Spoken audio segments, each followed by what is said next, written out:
So, the Democratic Alliance spokesperson on international relations, Emma Powell, resigned. Now, you may recall Emma Powell recently got a lot of attention and press when she announced that, according to her sources, the recently appointed envoy to the USA, trade envoy, and that's the former Deputy Minister of Finance, Mcebisi Jonas, had been denied entry into America. And she went on the media and spoke about this. This was quite recent. And it didn't just get a bit of a response, it got the hottest response that you can imagine from the ANC, with people denying, accusing her of all manner of things, sabotage, treason, heaven knows what else, saying that, no, Mcebisi Jonas, in fact, was the South Africa special envoy now to North America, and not America, and he's hard at work, and he didn't need accreditation because he's not an ambassador. Oh, it's a mess. But Emma Powell has resigned, and it has created a lot of noise. And I looked at her statement, her resignation statement, which she put out on social media. And I want to read you just one paragraph from that. She says, "In defending South Africa's constitutional values on the international stage, I have been threatened, intimidated, harassed, and illegally surveilled. Driven by my commitment to the DA's foundational principles, I accept these risks as the unavoidable cost of standing up to and exposing DIRCO, which is our International Relations Department, as the unavoidable cost of standing up to and exposing DIRCO and the ANC's relationship with authoritarian regimes." I thought, yeah, it's a bit strong. If you're going to resign, but she's pointedly saying that she was harassed. And she said this, in interviews, almost to the point where she couldn't take it anymore, felt threatened, and quit her job. And I thought, well, there's a bit of a trend forming. You will remember that the Democratic Alliance's former Deputy Minister of Trade and Industry, Andrew Whitfield, was fired with indecent haste by President Cyril Ramaphosa. What was his crime? He went to the USA. And we saw the hot response that was given to AfriForum when they went to the USA, and the president's lack of enthusiasm for a visit recently by some prominent Afrikaners, including Freedom Front Plus leader Corne Mulder's trip to the USA. And I'm starting to wonder what has become so important about international relations that this is the one thing that you cannot talk about in South Africa. Now, South Africa is a place beset with problems, like the 50% unemployment and the lack of economic growth. How about the rampant crime problems that we've got in South Africa? We even had a delegation sitting in the Oval Office in front of the world's media saying, no, we kill everybody in South Africa. It's just a crime problem, nothing to see here. We recently have had the Mkwanazi press briefing, which led to the downfall of our Minister of Police, Senzo Mkhunu. You would have thought that international relations is not one of our top problems, but clearly it is, because this is a way out here. So what gives you? Well, it all seems to stem from our relationship problems with the US, which all seems to stem from our ICJ case where we took Israel to the International Court of Justice on a charge of genocide with this whole conflict in Palestine.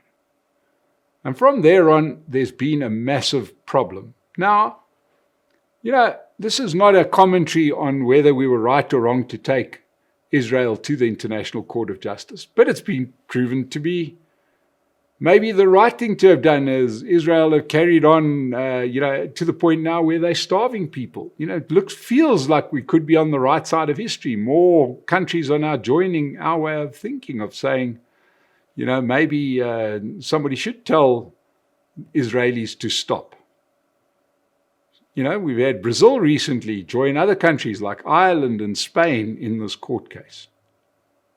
But from that moment on, we have become the pariah of the world, and international relations have become off limits to everybody. So you just have to start working out what is the case here. So let's just revisit the timing of us taking Israel to the International Court of Justice, because that's the thing I find very interesting. Now remember, we decided to go and take Israel to the International Court of Justice quite soon after the 7th of October attack on Israelis by Hamas, which set off this whole problem that we're now seeing in the Middle East. Very quick. We went and laid this case not even 2 months after that invasion. And it was long before Israel were kind of clocking up the numbers of dead that they're clocking up now. So we were ahead of the game. And remember, to date, there's been no condemnation from the Arab world. There's no condemnation from China, no condemnation from Russia. South Africa seems to be an outlier in our response towards Israel and Palestine. Why have we been so strident about it, and why were we so proactive when we haven't been proactive about other things? I mean, we famously decided to not condemn Russia's invasion of Ukraine. So that rules out perhaps solidarity, struggle solidarity, the oppressed people of Palestine. We were the oppressed people in South Africa. You kind of see a symmetry there. Maybe it's, struggle solidarity. Who helped us in the Cold War? Well, the USSR helped us in the Cold War, and Ukraine was part of that, but we are very happy to vote in favor of Russia and support their invasion of Ukraine. Why did we suddenly decide to do that? Well, maybe in the spirit of Nelson Mandela, who famously said, our freedom is incomplete without the freedom of Palestine. Those were the words of Nelson Mandela.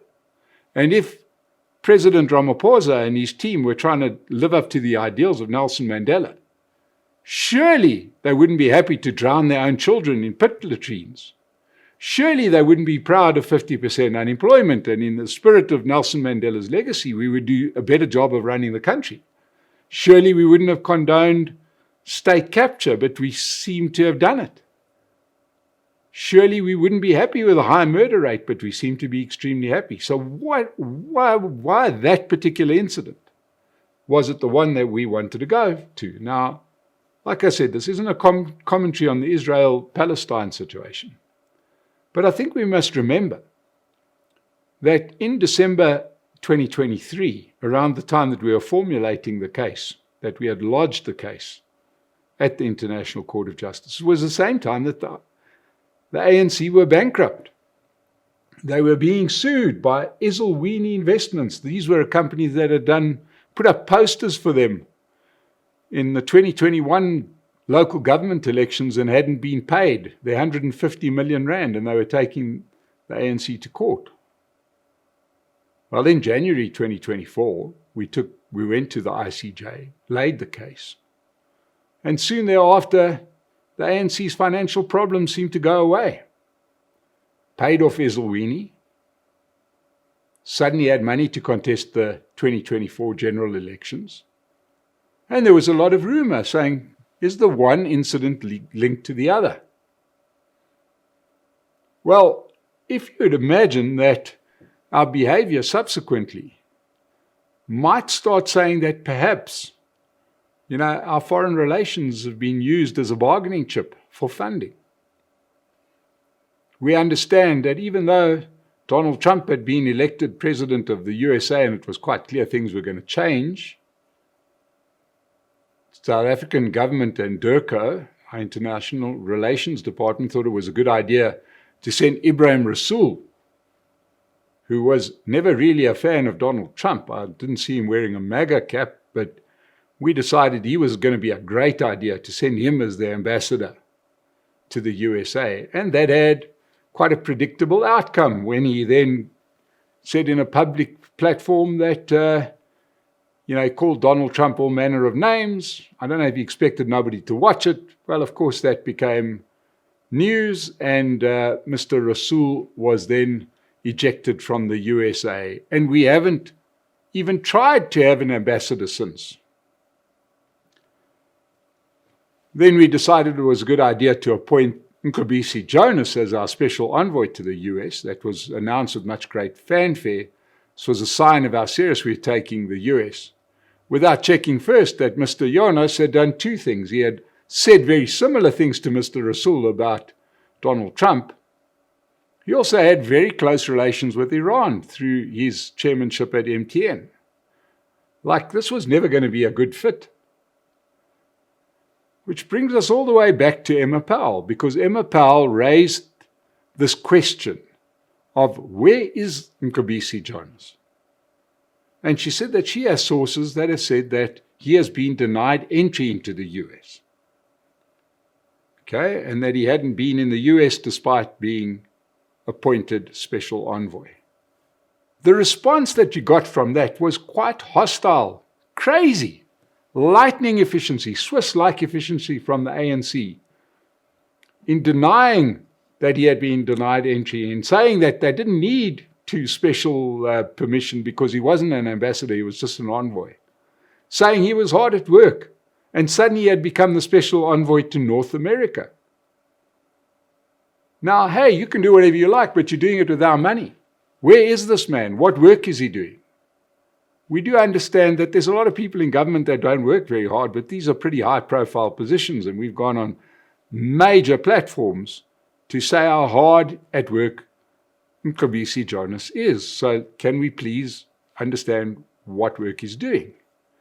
And Emma Powell was hounded for having said that he was denied entry into the US. Why has the response been so strident? And why is the ANC so sensitive about foreign relations? They're in a government of national unity, but the one thing that they will not discuss with their GNU partners is foreign relations. That is purely the ambit of the ANC, as if they own 100%, they run 100% of the country or 100% of this government, and they can decide what their foreign relations are. This is a 40% party. So for them to decide South Africa's foreign relations is patently wrong. Surely there should be some consultation, but there isn't. Well, I've been around for a while. You don't just get a hairstyle like this, you earn it. And I know that when things don't make sense, because this isn't helping us on the international scene, it's not helping us economically, we've been slapped with sanctions, we're not getting any support, South Africa is sitting here taking on the world by ourselves. Why would we do it? All I know is experience has taught me one thing. When things don't make sense, follow the money. It's the only thing that then does make sense. It's the only thing that makes people do crazy things. And I've got to say, it's been a while since we've had those rumors rearing as to who financed what in South Africa. But I can reach no other conclusion than our foreign relations were for sale, have been bought, and we're doing this for money. Nothing else makes sense, or else we wouldn't have worked with Swiss-like precision in getting rid of Whitfield, wouldn't have come down so hard on Emma Powell making what is a easy to prove or disprove statement if she was lying. This smells to high heaven, and I think we need to know more about what's going on in our international relations. Thank you for joining me on the weekly update. Subscribe to the channel. We'll see you again soon. Thank you.